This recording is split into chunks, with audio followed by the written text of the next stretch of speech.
What's going on, guys? Anime Yokage back at it again, and this week we're going to be talking about One Piece chapter 1111.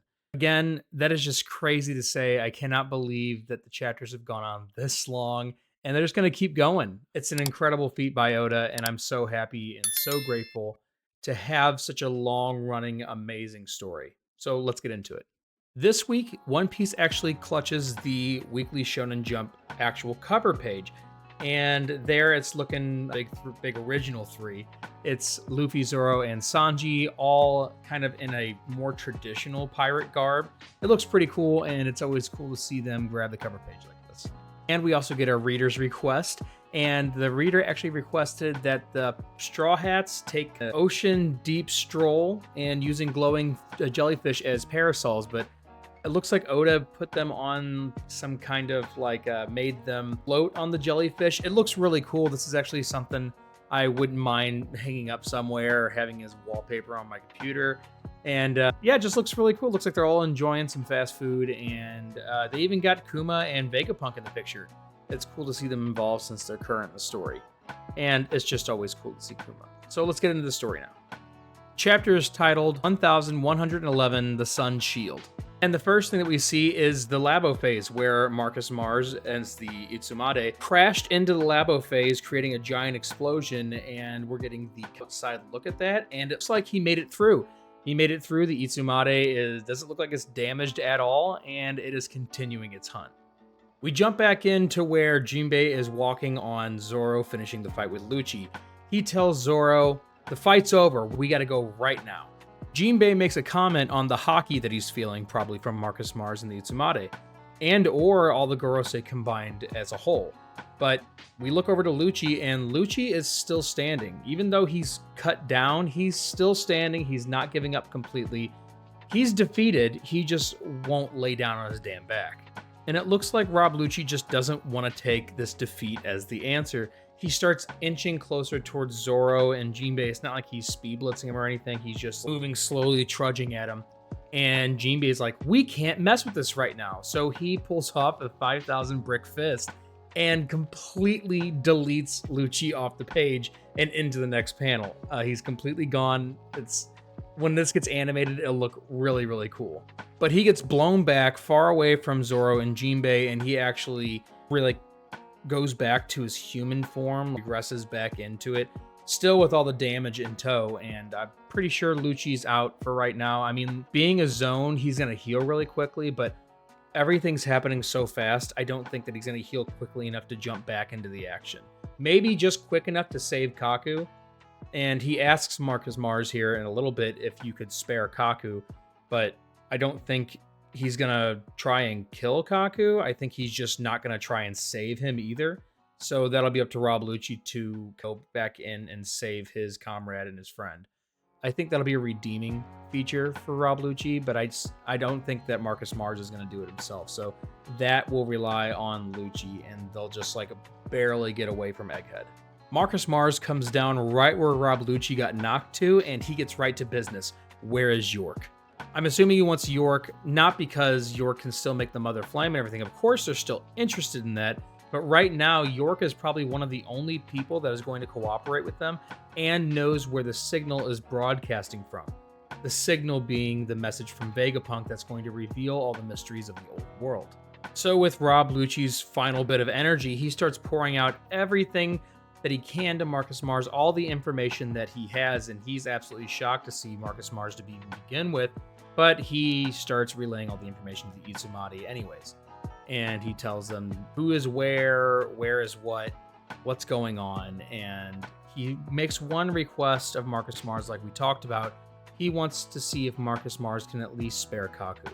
And Marcus Mars just straight up tells him, "It might not be possible. I don't know what insects are who and who when I step on them."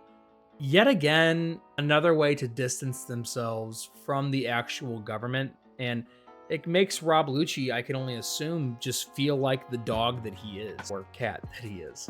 But it makes them just get a little bit separated and showing the Gorosei's real intentions and how much they really don't care about them. They are purely a tool, and that is it. Now, was he expecting Marcus Mars to like go in and save Kaku and make sure that he gets back to his ship and his wounds are treated and everything like that? No. But he just simply asked, can you spare him? If you're killing everybody in there, can you just not kill Kaku? And it's just like, maybe, I don't know. You can check after. It completely falls on deaf ears.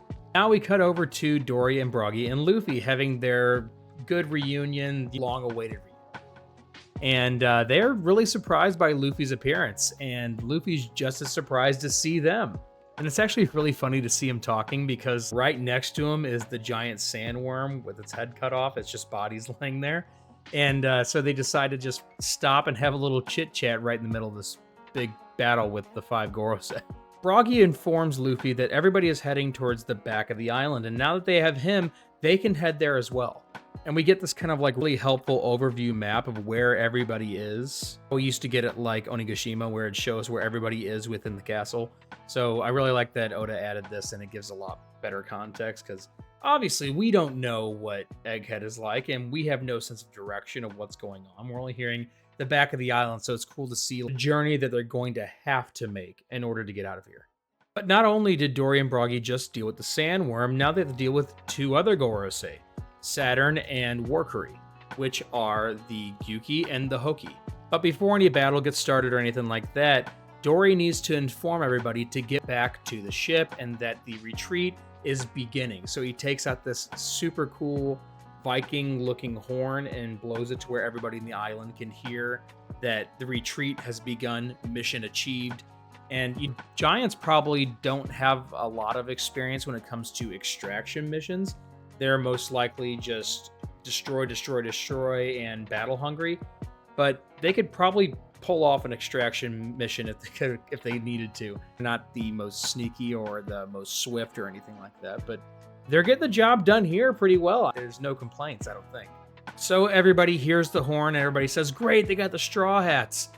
But whenever they let off that horn, they also let the Gorosei know that they are about to retreat or they're going to try and escape. And Warkuri finally makes a move and says, we can't have that. I'm going to go ahead and blow a horn of my own. And he lets out this giant, enormous Conqueror's Haki roar from the Hoki. And it's absolutely blowing away everybody who's in the vicinity. And you can see Dory and Broggy are trying to catch their grips, and it's Luffy's up in the air. I guess he's getting blown around. But we see something super awesome from Luffy here. He gets his hat, his shoes, his scars. He gets everything blown off his body, full-on Toon Force from this roar. Even everybody on the marine ships outside the island can all feel the presence of this giant Conqueror's Haki roar.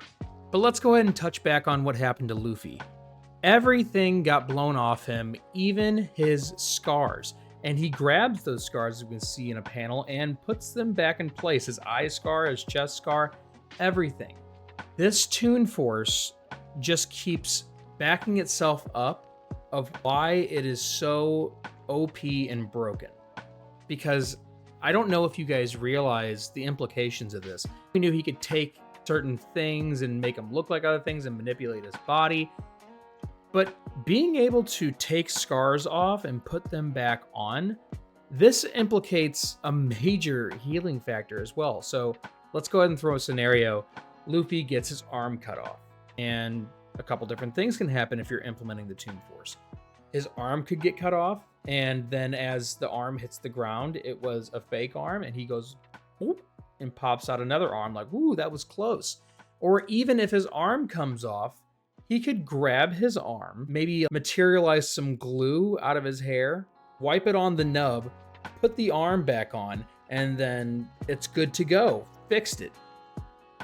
This could have major offensive, defensive, healing, everything. It's Toon Force. I've seen Daffy Duck get his beak blown off, blown around his head, and then he brings it back around and fixes it. These are the kind of things that will absolutely put Luffy on top, is the top reality bender. Sorry, I got a little excited and carried away. We'll get back into the story. So Dory and Broggy are like, Conqueror's Haki roar? Who is this guy? It must be some government big shot. And again, they've been gone. on Little Garden for, what, 200 years or something like that. Obviously, the Gorosei have been around in that time frame, but maybe not as present then. All they know is these guys are with the government. That's all they know. They don't know that the 5 elders of the Gorosei or anything like that. But Warcurry starts his charge, and he revs up his feet and starts flying at him, and he actually turns his tusks into like giant knives or swords. And he attacks, and the giants actually defend with their own tactic called Sun Shield, where they both put their arms back to back with their buckler shields. I don't know if you guys know what a buckler shield is, but it's a very small shield that is more for parrying and more for deflecting rather than full-on blocking, but they're utilizing it here as if they're like tower shields or something like that. And as Warcurry is pushing his knife tusks into this sun shield, he says, "Do you have any idea who you're protecting, who this man is?" And they go, "Of course, he's our friend. Not Straw Hat, not Sun God Nika, he's our friend." And they are simply coming here to save their friend. It isn't any other kind of agenda other than we need to go help our buddy. And another cool thing about buckler shields is you can attack with them. They're kind of like an add-on like punching force or like backhand machine. And they utilize it here with Split Scalda. And they both knock back Warcurry with their buckler shields at the same time, popping them right in the face and knocking them backwards. I really hope I said that right. Split Scalda or Skilda? It's something like that. I don't know. I'm already going to say I got it wrong. So they knock Warcurry back, and Saturn immediately says, "If that's where you stand, we'll erase you too." And he rears back and shoots off all these little balls of venom, which Luffy is more than established with, and he's had a couple turns against this. So he immediately tells the giants, "Watch out, it's venom." So Luffy grabs a nearby palm tree and starts biting at it like a beaver and shaping it differently than what it usually is. Makes a giant bat, paints it so that it says number 56 and a giant black bat, and then he puts on a baseball helmet and rears back to knock the venom balls back. Before we get into him deflecting the attack, we need to understand how quickly Luffy just did all this while the balls of venom were midair coming at them. I'm pretty sure that it's not like this weird slow moving attack to where you're going to have all the time in the world to prep against it. It's probably firing right at them quick enough to be cannon projectiles, and he was able to rip a tree out of the ground, chew it into a baseball bat, paint it, get ready, and then also put his baseball helmet on to knock these back at the Gorosei. Yet again showing the crazy Toon force that he's having. And it's awakening little by little, because I don't know if that was Toon force that was slowing down the venom balls enough for him to pull off this little bit. We've seen it in Tom and Jerry and everything, like a rocket's heading towards them, and they're able to do a whole bunch of stuff and prep for it to combat the threat. I don't know if he just slowed down time in order to do this bit and make it work, because that's the only explanation I can think of. In the first panel, when we saw these venom balls, they were already midair coming at them before any of this was done. So I'm pretty sure not only is he reality warping now, but he's also time bending. The implications of this ability and this devil fruit just keep getting more and more insane. But we can see in the panel here that Luffy smacks like 6 venom balls right back at the Gorosei, and we can see all the little marks does it in one swing. So after that return to sender hit, you can see Warcurry and Saturn both bracing for impact, like, oh. And whenever he hit these back, not only are the venom balls, they're also explosives, and it creates these giant mushroom clouds like mini nukes. It's like Saturn had a buster call of spit that he could just shoot at any moment, and he just wants to stab people with his spider feet. I don't understand the thought process of the Gorosei. But Luffy tells everybody, we need to keep running and going because these guys can't die, which I'm sure would be a major shock to anybody who is not privy to this knowledge that they can't die, even after, 6 mini nukes just hit them? And the giants cheerfully say, well, if they're really immortal, we should probably get a move on. And Luffy says, and anything I do, it just doesn't stick. I can't damage them at all. And the giants, who have been around for a very long time, kind of just mention, we don't know any kind of devil fruit or race or anything that correlates with this kind of form of regeneration, especially when it comes to 5 different individuals being able to have it. And we can see that Nami and the gang and even Jewelry Bonnie are all waiting at the pirate giant ship in order to leave, even with the Thousand Sunny, they're going to take it with them. And they actually see some people there waiting for them. There are 3 Marine Vice Admirals that are there waiting to intercept them to make sure that they cannot escape, especially with Jewelry Bonnie. They all don't want Bonnie to escape because she is the key to controlling all the pacifistas that are left. Without her, the pacifistas will just continue to rebel. And I don't know if the Giants are going to help take some of these pacifistas with them, or if Bonnie's just going to call for them all to try and get on the ship. Essentially, that's her crew now. She has a giant crew of Mark III pacifistas on her side. So it would be a shame if they got left on the island to either be destroyed or just not even talked about again. I'm sure there's other pacifistas elsewhere in the world as well that she would be able to obtain, but there's a lot here that she could bring with her. And I just think it'd be cool to see Jewelry Bonnie become a powerhouse with that as her crew. We see that Marcus Mars has finally reached York, and without even saying who he is or anything, he just says, "Where's the signal coming from?" She doesn't know who he is, so she just thinks it's this giant creepy bird coming in to eat her, and she says, "Please leave me be." And in case you're wondering where Kizaru is, we cut over to a Marine ship to where he is still resting after his fight with Luffy, and everyone is trying to tend to his wounds and get him back up and get him in the battle. And he says, "I'm done. Just let me be. I'm so done.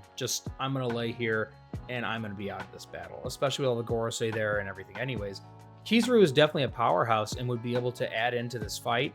But given all that he had to give up in this battle, attacking Kuma, attacking Vegapunk, Bonnie, everybody, and Sentomaru, everyone that he loves, I think it's safe to say that he is checking out of this fight.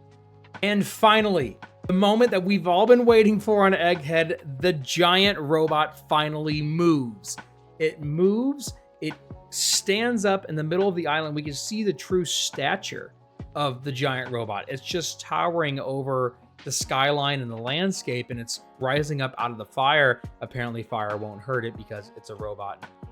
I don't know if you guys know canonically about robots and how metal interacts with just flames. If it's being melted, it's a different story, but just flames, metal can move through it pretty easy. It stands up in the middle of the island, and everybody is saying, "Hey, there's something rising in the middle of the island much bigger than a giant," because they're all trying to figure out what this is. We cut over to the giant's face, and all it says is, "Forgive me, Joy Boy," in kind of a grumbling voice, like it is waking up or it has some kind of consciousness. We don't know what this robot could be. We have no idea what kind of consciousness it could have, or if it has it at all, or if it's just programmed. But finally, the giant robot is moving, and we might see some action from it whenever Oda comes back from his break. This has been an absolutely incredible chapter. I'm sorry it came out late when it comes to my chapter, reaction and everything. I had some things to handle at my house, but we finally got to it, and I can't wait to keep putting out more for you guys. We have, 2 more weeks, or 3 or 2 weeks? I know his total break was 3 weeks, but I don't know from now if it's 3 or 2. I think 2 now. We have a little while before everything picks back up. So if you guys want to start throwing in the comments what your ideas are, what do you think is going to happen, what you want to see happen, please, let's start up a dialogue. Let's start kind of make up some theories of our own. So again, thank you guys so much for all the love. I appreciate everything, and I appreciate the growth of this channel. It's all doable because you guys make it possible. So thank you again. I'm Anime Okage. See you later.